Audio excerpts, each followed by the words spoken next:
Step 3 involves reconciling each entry in the account journal to the individual ledger entries by marking each item in both the account journal and individual ledger that match. It's important to ensure that every account journal entry has a corresponding individual ledger entry and vice versa. Let's return to the account journal. There are 6 transactions recorded in January 2024.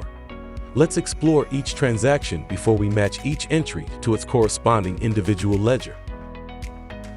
The first transaction took place on January 3rd, 2024, the day you opened your law firm, and is a check deposit from Expert Law Firm's business account, check number 3889, in the amount of $200. This $200 is intended to pay for bank charges as noted in the purpose column. In the client column, which identifies which individual ledger each entry relates to, the law firm bank charges ledger is identified.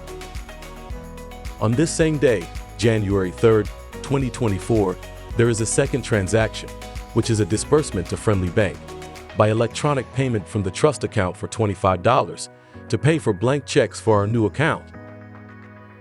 This is a non-chargeable bank fee that Expert Law Firm is responsible for because it is not chargeable to any client. We see the updated running balance is $175. This transaction is also part of the law firm bank charges ledger. The third transaction, on January 8th, 2024, is a deposit from R&W Development, a client that issued check number 6101 to Expert Law Firm in the amount of $25,000. The client is identified in the client column. The fourth transaction, on January 19th, 2024, is a deposit from Dr. Lynn Tran by wire transfer for $7,500. Dr. Lynn Tran is our client, so she is identified in the client column. This is also an advance fee payment, which we have identified as the purpose of the deposit. We can see the running balance of our trust account is now $32,675. The fifth transaction, on January 30th, 2024, is a disbursement to South County Superior Court by check number 1000 in the amount of $320. The purpose is to pay a filing fee for a case on behalf of R&W Development, which is our client identified in the client column. And the sixth transaction, on January 31st, is a disbursement payable to Darius Bryant by check number 1001 in the amount of $1,850, identified as a research fee for client R&W Development, who is our client identified in the client column. Let's look at the running balance column. We see the running balance of our account journal as of January 31st, 2024, which is the reconciliation date for January, is $30,505. Now that we have reviewed the account journal, let's match each transaction to the individual ledgers so that we can account for every penny in our trust account. How do we know which individual ledger each transaction in the account journal is related to? We look at the client column to identify the individual ledger for each transaction.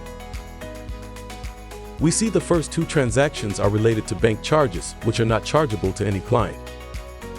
You will look at the bank charges ledger to reconcile these transactions. Let's go to the bank charges ledger. We see the same two transactions listed in the bank charges ledger.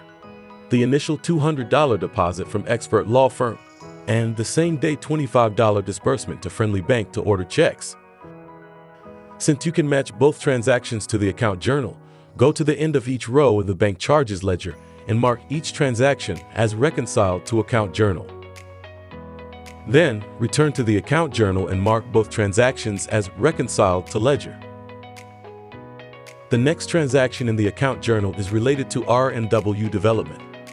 Let's go to R&W Development's client ledger to reconcile this transaction. The first entry is dated January 8th, 2024, check number 6101, in the amount of $25,000 for the purpose of an advance fee payment.